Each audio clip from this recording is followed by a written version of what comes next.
Bonjour chers frères et sœurs. Aujourd'hui j'aimerais vous parler du sacrement de la confession dans la vie de Sainte Faustine et de tout ce que Jésus nous laisse découvrir de la profondeur de ce sacrement à travers le petit journal. Alors le Seigneur dit à Sainte Faustine dans le numéro 1602 du petit journal, et c'est le passage le plus connu sur la confession. Et alors, ma fille, chaque fois que tu viens recevoir le sacrement de pénitence, cette source de ma miséricorde, le sang et l'eau jaillit de mon cœur, se déversent sur ton âme et l'ennoblissent. Chaque fois que tu viens te confesser, plonge-toi tout entière avec une grande confiance dans l'océan de ma miséricorde, afin que je puisse répandre dans ton âme les largesses de ma grâce. Sache que quand tu viens recevoir le sacrement de pénitence, c'est moi-même qui t'attends dans le confessionnal. Je me cache derrière le prêtre, mais c'est moi qui agis dans ton âme. C'est ici que la misère de l'âme rencontre le Dieu des miséricordes. Dis aux âmes qu'elles ne peuvent puiser de grâce à cette source qu'avec le vase de la confiance. Si leur confiance est grande, il n'y aura pas de limite à mes largesses.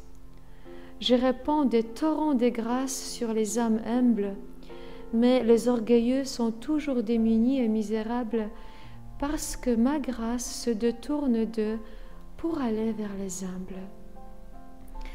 Voilà, nous voyons ici à quel point la miséricorde de Dieu se donne en plénitude, par excellence, dans le sacrement de la réconciliation.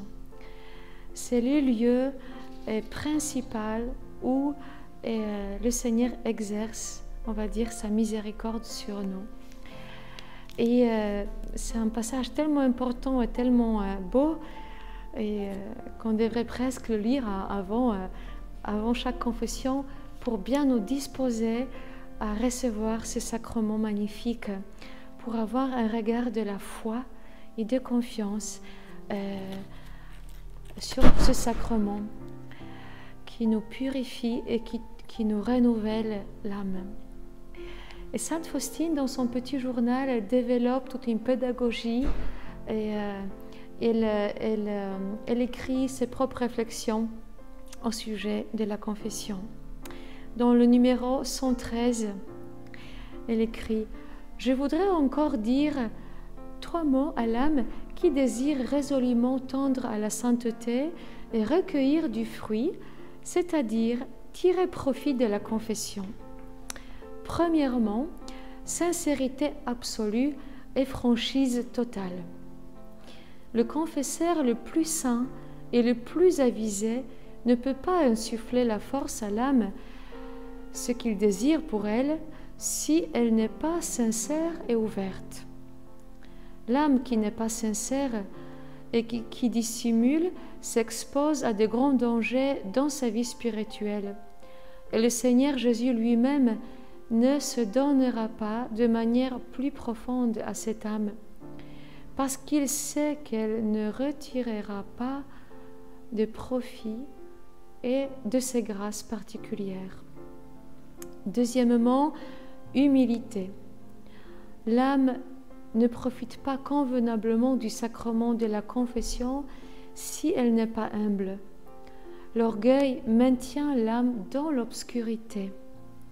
Elle ne sait pas et ne veut pas pénétrer tout au fond de sa misère.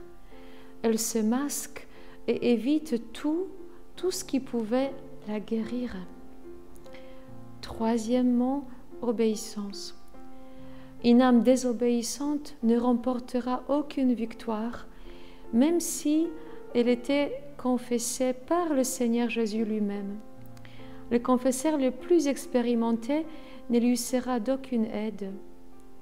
L'âme désobéissante s'expose à de grands dangers. Elle ne progressera pas sur la voie de la perfection, ça veut dire de la charité, et échouera dans la vie spirituelle. Dieu comble avec magnificence l'âme de ses grâces, mais seulement si elle est obéissante.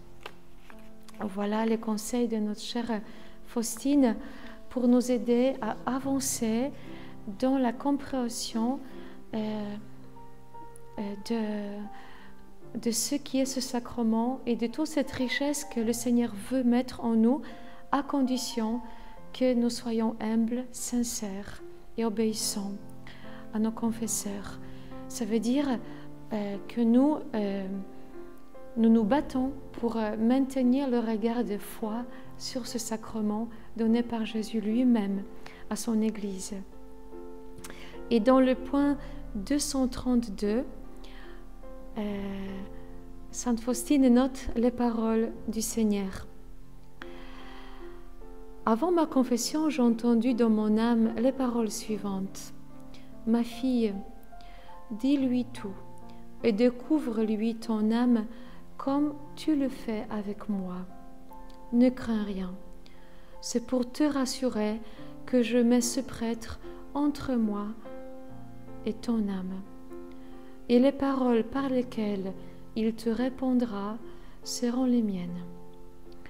Révèle-lui les choses les plus secrètes de ton âme.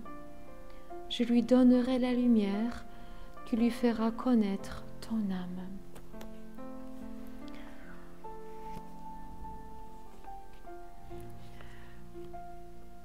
Et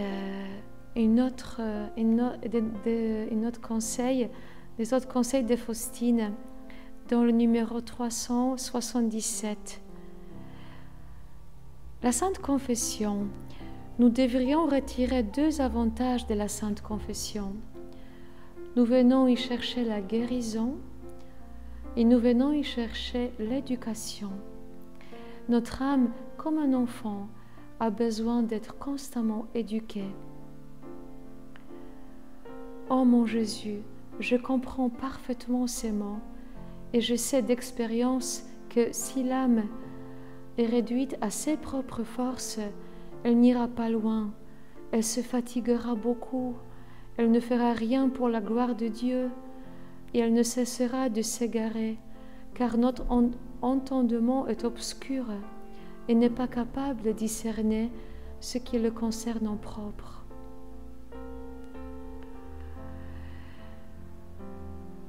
Et essayons d'accueillir avec un cœur ouvert ces conseils que le Seigneur nous donne à travers toutes ces paroles.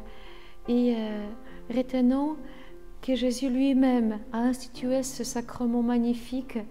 Et Jésus lui-même nous dit, « Mon enfant, donne-moi toute ta misère. Je suis avec toi. Ne crains rien. » Soyez bénis les enfants de Dieu. Et je vous souhaite que votre confession vous remplisse chaque fois d'une paix profonde, qu'elle vous fasse découvrir de plus en plus l'infini, l'insondable miséricorde du Seigneur. À très bientôt.